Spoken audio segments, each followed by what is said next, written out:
most amazing introduction I've ever had. So, I just got back from Haiti and I wrote this letter in Penn Station because I had a layover before I could come here. It's rather long and dour.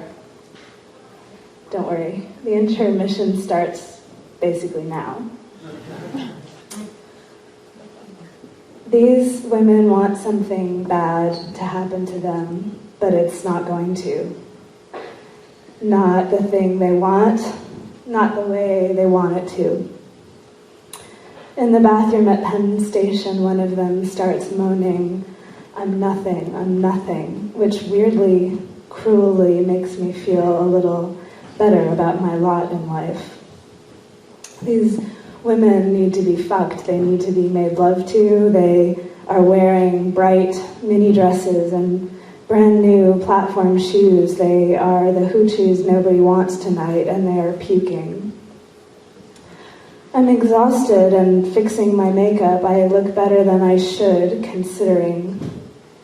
My brother liked his birthday present, a Cuban cigar box hand-painted by one of my favorite Haitian artists, showing a kind of sun that's also a snake with a halo like most of a Star of David and a stunned, almost horrified look in its eyes. When my mom was homeless, she spent a lot of time in Penn Station. And it's weird, I didn't notice the shift, but the puking girls from Long Island and New Jersey have been replaced by homeless women. A dykey-looking one is mopping her face with baby wipes. A black woman with a Caribbean accent is offering unsolicited advice about the cops on duty tonight. Which ones are decent, which ones will lock you up for next to nothing. I keep seeing Jay's eyebrows like thick black fermatas in P's old pickup, and this peculiar way his eyelids grow heavy in a certain spirit. It is what is called a dark look. And you get the feeling this is a man who has been to hell, and then you see it. Driving through Port-au-Prince at night is like being choked through the rugged guts of a disembodied worm in formaldehyde, bloodless, dry, yet steeped in something hard and held open for some unknown purpose. Or a forensic ulterior you don't really want to think about. Jay used to drive for the mob. His father used to drive too. His grandfather was a police commissioner. The police commissioner, I'm wondering, under Baby Doc, and in Jay's words, very close to the father being Papa Doc. The way it was put to me, and I don't even know why I'm telling you this, is that somebody made a deal with the devil, that somebody being Papa Doc.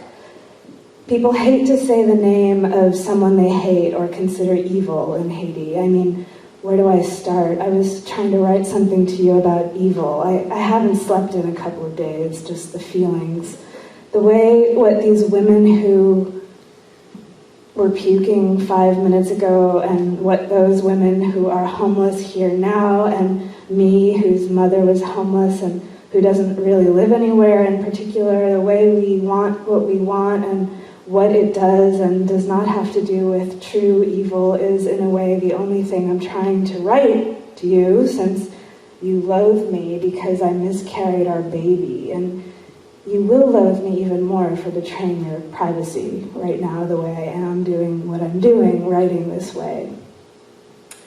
Jay was the first person I noticed doing something that is quite common and probably necessary here, keeping a portion of the truth to himself, often the better part of the truth.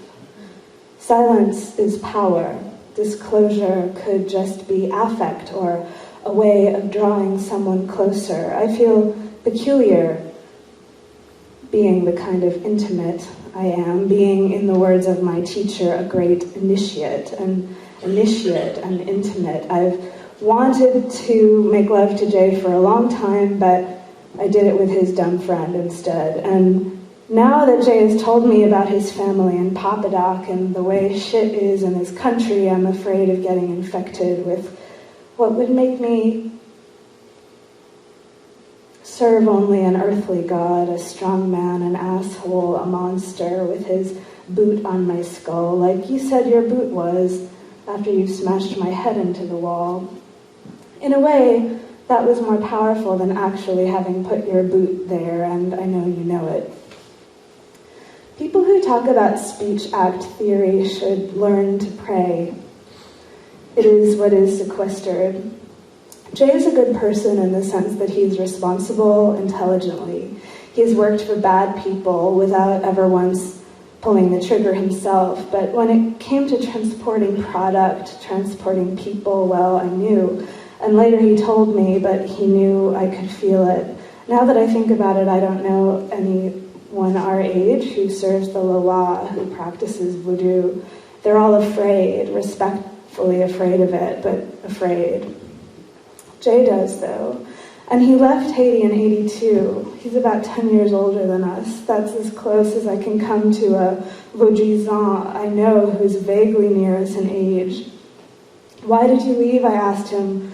Déchicage, he said. But that didn't happen until 4 or 5 years later, I said. My grandfather knew it was coming when Jean-Claude married Michelle, as in when Baby Doc married Michelle Bennett, who everybody seems to consider to have been the incarnation of evil. A dragon lady, they often call her, or death in skinny legs and high heels. This is the wife of the former dictator Jean-Claude Duvalier, aka Baby Doc. Why am I even writing this, and why am I dealing in these tawdry cliches? Because I'm trying to get to something it's hard to touch. Jay has become a bit of a guoneg, a strong man. What gives me the mafia feeling is the fact that he doesn't have any friends, but he has flunkies. Americans trust him. He's a great fixer, and he works for medical relief organizations, which is better than working for criminals and dictators by a lot, I guess. But something makes my heart hurt when I think about the integrity of a man who stays on a narrow path and accepts to see everything he has to see. Jay gave me revolutionary feelings when I met him. Maybe revolutionary feelings are a name for a certain kind of lust, for something totally outside the order, for something outside of everything. He worked for the Italians. Right, you know what that means. You're Italian.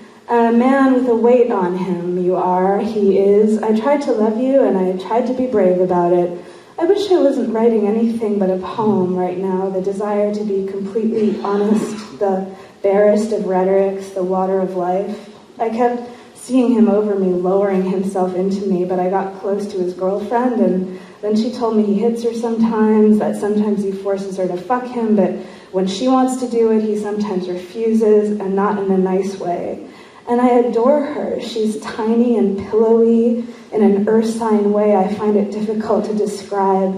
When she eats, her free hand and arm are draped around the plate as though to embrace it or to keep it safe, hers. She has deep dimples and is adored by men, which makes Jay psychotic with jealousy, though she is faithful to him. It's weird. I said earlier that I look better than I should. Believe me, I'm not saying I look good, just not as bad as I could, which doesn't have to do with anything but the apocalyptic feeling that fills me when I'm this tired. I was told, or let me put it this way, it was explained to me that voodoo was for Papa Doc the curtain behind which he did real evil, the devil's work, that he used the symbols and rhetoric of voodoo to enthrall the populace, that Baon Samedi, whose behavior Papa Doc affected and Guédé beloved of and invoked by the Tonton Macoute were and are the opposite of evil. Is that why everyone born in the 80s, not everyone, but everyone I've met, and in the 70s is afraid to serve? I don't think the pall of Duvalierism is gone from Haiti at all. When I look at Jay, I see the power he serves. It's that kind of power. I can't blame people for longing for order. At least you know what you are and are not allowed to do. At least the garbage gets collected. The streets are clean. If you get tortured or killed, you know why. It's the kind of feeling that makes me want to die. And when I Look at him, extracted from 2 generations of totalitarianism. I'm scared to kiss him, but I do, a tiny bit. Then turn him down and turn him down again. Did somebody say totalitarianism? Sometimes I feel like an Elijah of collapse, an Eliyahu. Sometimes I want to write a poem called George Washington Slept Here. Unfucked, ugly women of the bridge and of the tunnel, I absolve you. You don't know how to give them what they want, and they don't know how to give you what you want. And yet you have been careful and attentive, eminently thorough in preparing your hair and your makeup. I absolve you, unloved women of the West, who want to go down, who want something dirty to happen, something beautiful. I don't know why, but I do. I absolve you. At M's house, he laid out the cards for me. Jodorowsky's Tarot de Marseille, just the major arcana, and the numberless, no, not numberless, the nameless card was the one I fell for. He's Haitian, I said, pointing to Arcanon 13, the one frequently known as death. He's Haitian. And I started to cry. It's not death that he is, and he isn't dead, he's alive, and he's very, very skinny, a bodhisattva. He could live in heaven, but he doesn't. He has to work in this shithole, earth. He doesn't kill people, he gives them a blessing. He gives his blessing especially to people who don't ever get any other blessing but his. He gives it to assholes and hated people. He gives it to people whose names nobody knows. And one of my last days, actually, my friend met such a man. He gives last rites to dead people so poor nobody knows or wants to know who they are or were. It looks demoniac, my friend said, what he does, but really he's a kind of saint. And I Googled him and read an article about him in the Weekly Standard, and I do feel totally enthralled.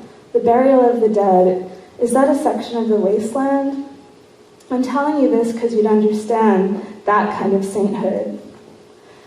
I have this fantasy of a saint of life, of existence, alive, not only last rites. I mean, because apparently America is at the start of its zombie apocalypse, which only means people are more miserable here than they ever have been. That they know their bodies are pure servitude and that their bodies are all they have left. It's not that different from what happened to us and the child of ours that I bled out. Anyway, in this moment, I feel totally alive. Love, Ariana.